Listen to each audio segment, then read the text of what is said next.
हाम्रा गाउँघरका महिला दिदीबहिनीहरू सहरका महिला दिदीबहिनीहरूले ढुकुटी खेले चाहिँ केही गर्न सकिन्छ कि केही पैसाहरू जम्मा गर्न सकिन्छ कि भन्ने हिसाबले चाहिँ उहाँहरूले चाहिँ ढुकुटी खेल्नु भएको हुन्छ र यो यसको चाहिँ नियम कानुन तपाईँहरूलाई त्यति थाहा छैन होला।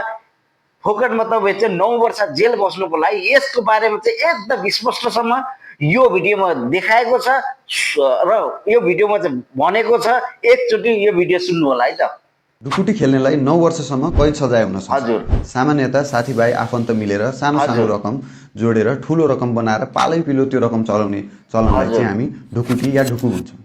तर बैंकिङ तथा सजाय ऐनको 14 हजुर कले चाहिँ यो कार्यलाई इलिगल भनेको छ। ढुकुटी कारोबार गर्ने र हजुर गराउने दुईटैलाई कैद सजाय हुन सक्छ र बिगो हेरेर त्यो कैद हजुर सजाय 1 वर्षदेखि 9 वर्षसम्म पनि हुन सक्छ। त्यसैले हजुर तपाईको कोही साथीभाइहरू ढुकुटी खेल्दै हुनुहुन्छ भने आजैबाट सो कार्य बन्द गर्न अनुरोध गर्नु हजुर होला।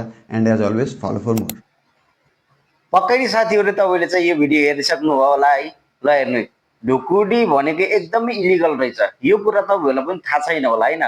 उहाँ सरले चाहिँ एकदम स्पष्टसँग भन्नुभयो र ढुकुटी खेल्नुभन्दा पहिला चाहिँ एकदम विचार गरेर खेल्नुहोस् र खेले पनि जथाभावी मान्छेलाई चाहिँ नभन्नु नि फेरि फोकटमा फेरि 9 वर्ष जेल पर्नु होला होइन। त्यही भएर चाहिँ एकदम विचार गर्नु होला है। यो ढुकुटी खेल्ने बेला यसलाई चाहिँ इलिगलै भन्दो रहेछ होइन। मलाई पनि त्यति थाहा थिएन तर उहाँ सरले चाहिँ एकदम स्पष्ट गर्नुभएको छ। त्यही भएर ढुकुटी खेल्ने बेलामा चाहिँ एकदम विचार पुऱ्याएर खेल्नु होला। सक्दो भरिसकेसम्म त नखेल्नु होला किनकि यो भनेको इलिगल भनिसकेपछि यो सरकारको नियम अनुसार चाहिँ नरहेछ, बाहिरको कुरा रहेछ।